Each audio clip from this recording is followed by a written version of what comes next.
Hey guys, it's Jasmine here with AutoNight Tech. It is the week of January 29th, 2021, and here are a few things you might have missed.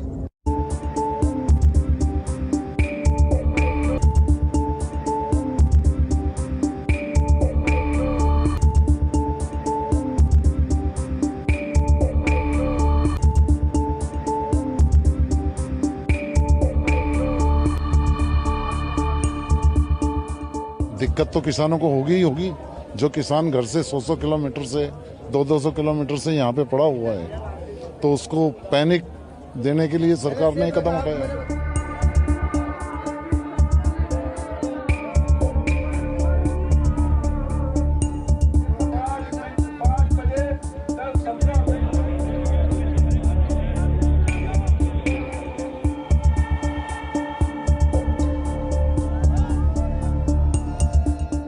हमारा एक ही तरीका है शांतिपूर्वक बैठ के अपनी बात बताने का।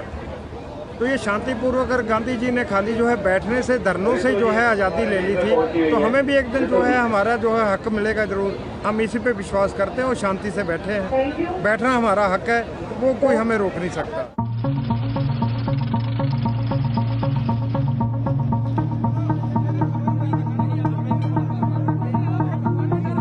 लाठी के बल पर नहीं, जब तक 3 कानून वापसी नहीं दोगे, हम किसान पूरे भारत का एक और बिल्कुल ये वापसी नहीं होने, हम घर नहीं जाएंगे।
You're looking at the Raven X, the world's biggest drone. And the company behind it hopes this massive UAV will change the way satellites get to space. So satellite delivery isn't exactly exciting tech these days. I mean, lately it feels like SpaceX is doing it pretty much on a weekly basis. But that's really a good thing for us. As our world gets more and more connected, we use satellites on a daily basis, whether we realize it or not.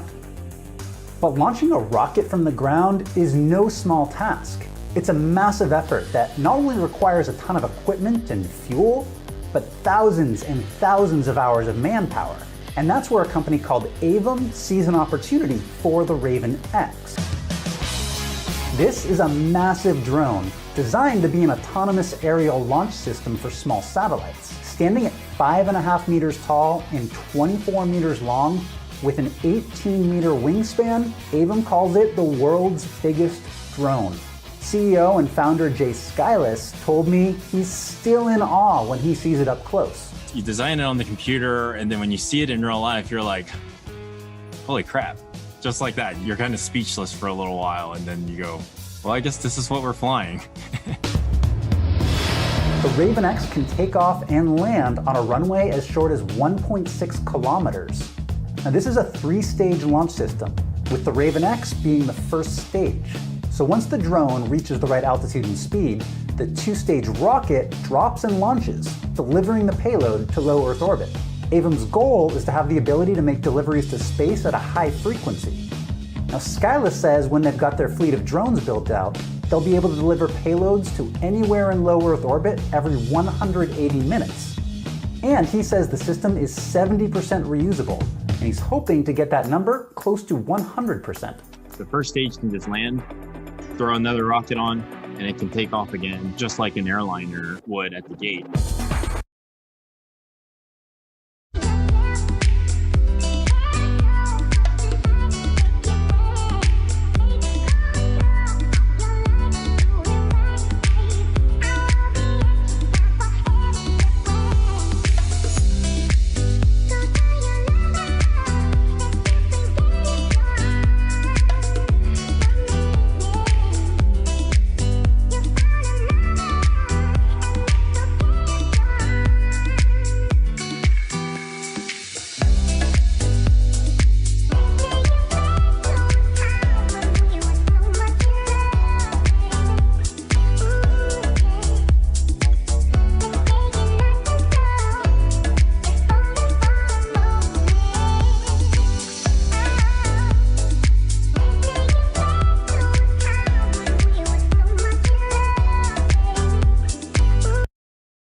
As the name suggests, microgrids are small-scale electrical networks that operate independently or in tandem with large-scale electrical supplies.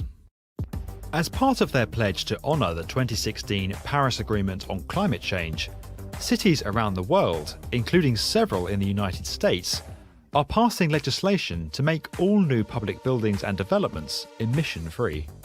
Whilst legislation is one step, private enterprise is also getting on board with microgrids and localised energy production.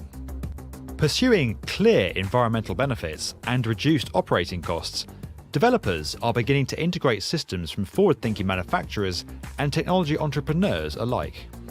One such manufacturer is Polysolar, a UK-based firm who have developed transparent photovoltaic glass. Their panels can be used to cover large areas without obstructing views and resemble conventional windows. Though currently emerging, this system could be adapted to cover larger glass buildings in cities around the world, allowing them to generate much of their own electricity. Many large and small-scale developments are also now incorporating wind turbines to generate power and feed their microgrids, reducing their reliance on regional and national power networks.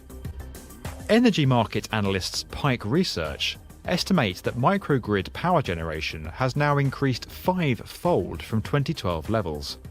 And with an increasing array of innovations coming to market, we could see entire cities and urban areas powered very differently in the years ahead. Tesla is by far one of the most successful companies in modern history. They popularized fully electric cars and created a massive demand among the public. With a market cap of around $380 billion, Tesla is growing by the day. But to keep up with orders, Tesla built a futuristic facility called the GigaFactory. The company's first fully built factory will serve as the model for what eventually could be a dozen massive Tesla factories globally. In order to transition the world to sustainable energy, we really needed to build this big, build this boldly, and really build as many battery cells as we possibly could to really accelerate this transition, Chris Lister, Tesla's Vice President for Operations, told CNBC. Only about 30% of the factory is currently built out, but upon completion, it could be the world's largest building by footprint. GigaFactory 1 is aligned on true north, which was done so that the equipment can be mapped by GPS and solar panels on the roof can be accurately aligned. The roof will eventually contain 200,000 solar panels. These will expand across 1.8 million square feet of the factory. The location is a key component of the Gigafactory's ability to use solar energy, as it's located in a desert that gets a large amount of sunlight. Tesla's Gigafactory also has a water cooling system that repels extremely low temperatures. Because of the way the air is here in Nevada, it's dry and really hot during the day, but it's very cool at night. We do have a 10 million gallon water tank out back, and it allows that water to cool down. We use it for air conditioning.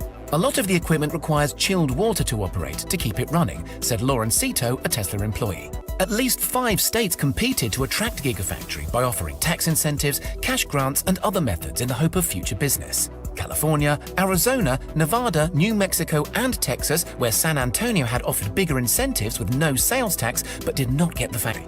States without sales tax were topping the list of preferred sites. Nevada estimates a tax base of $1.9 billion over 20 years. After sticky negotiations, Tesla chose the Tahoe Reno Industrial Center, or TRIC, as the location of the Gigafactory, mainly due to speed and a state of Nevada incentive package.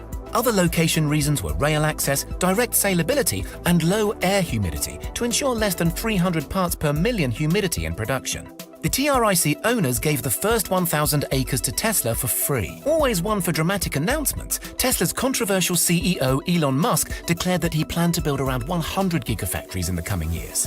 While that number is nowhere close to reality at the moment, there are several gigafactories being built around the globe. The first is Giga 2 in Buffalo, New York. Tesla received benefits for Giga New York to the tune of more than $950 million. Meanwhile, Tesla's $2 billion Gigafactory in Shanghai, or Gigafactory 3, which broke ground this year, is expected to produce Tesla's Model 3 using a complete vehicle production line before the end of the year. To help satiate their European market, Tesla is building another factory outside of Berlin, also known as Gigafactory 4. In a recent interview, Musk implied that the Berlin location would not make cars like the rest of the factories. Elon Musk promised the local-made Model Y would be a radical redesign of the core technology of building a car. Musk also spoke in the interview about why the construction is going so fast to speed up environmental changes, how it is going so swiftly with prefabrication techniques, and how well located Giga Berlin will be. Just as a quick reminder, when you subscribe, when you like, when you comment, it actually helps the algorithm be able to disseminate this information to other people. Not just my content, but content that's similar will also spread out to people who are interested in similar information. So it's really, really helpful when you like, share, subscribe. So if you found something interesting, let me know in the comments. See you next week.